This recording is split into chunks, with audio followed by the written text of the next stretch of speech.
Okay, found something else to check during the teardown of our Kawasaki Versys X300X.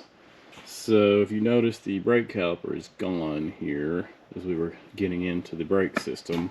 And what I found that you might want to check over here in the vise, our rear brake caliper was completely frozen up on the caliper mount here in the slider pins. So this is a 2020 model, so it's not a very old bike. Doesn't have very many miles on it. I mean, even if I think this one sat outside some, but even so, that really shouldn't happen if it was assembled correctly.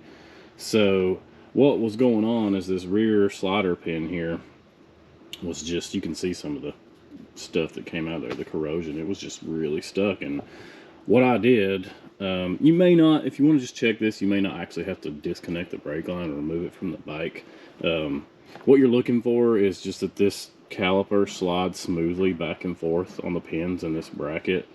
And when it's mounted on the bike, you could either remove your brake pads to really tell, or just kind of like push on the side of the caliper, and you should see some movement here. And this one had none. So I've already freed this up, but what I actually had to do to get this loose was clamp it in the vise here like you see, and then actually take, and while holding it, I only have one hand here, but tap, tap, tap, tap, tap gently. You know, you don't want to wail on it and destroy it. It's probably pretty expensive.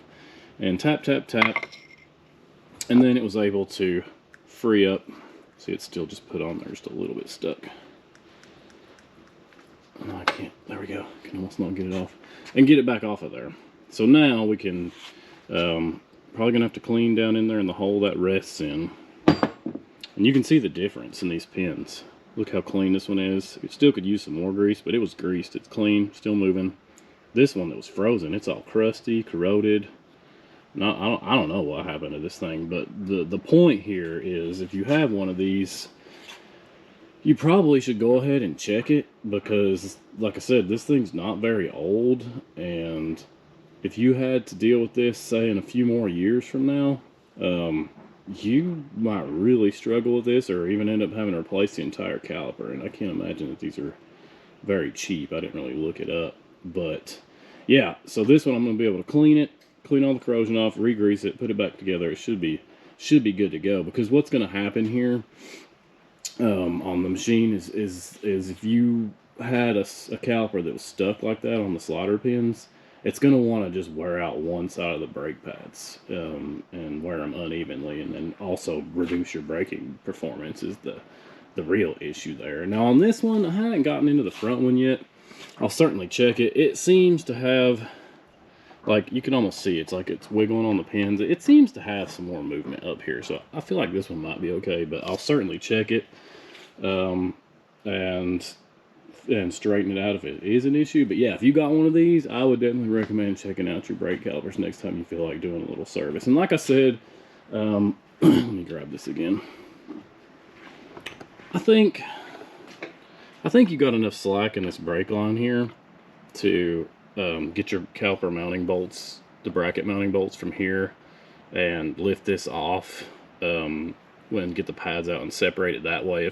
If yours really isn't seized, but you just want to take it apart and put some good, like, silicone brake grease on your pins, or you know, if you want to get real crazy, get the you know, something from your Kawasaki dealership, whatever, but something that's approved for brake pins, and just go ahead and clean and redo it. A lot of times this gets overlooked when people are doing brake services anyway, but this bike, hey man, it came out of the factory like that, and that is going to be a major problem down the road. So yeah, go ahead and address it when you got a minute, when you feel like messing with your bike. So hopefully that helps some people out.